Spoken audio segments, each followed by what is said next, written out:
Well, dear friends, we are in Luke chapter 2. We'll be walking through verses 39 and through 52. This is a beautiful and fantastic passage. And we're going to walk through this passage. And instead of reading the entirety of the passage, starting out as I normally do, I'm going to kind of read through the passage as we walk through it. And I want to start with just the first couple verses here as our introduction to this passage, because there is some very rich theological content that is here. And this is a passage that many times you could just kind of skip over.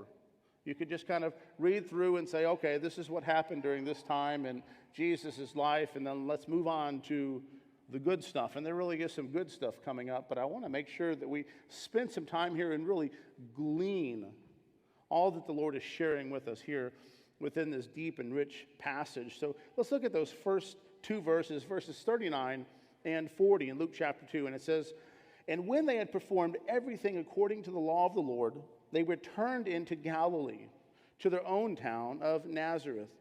And the child grew and became strong, filled with wisdom, and the favor of God was upon him." And we have a time period here which is just about a 12-year span in the life of Christ, just there in those two little verses, because we're going to be about 12 years later when we get to this next portion.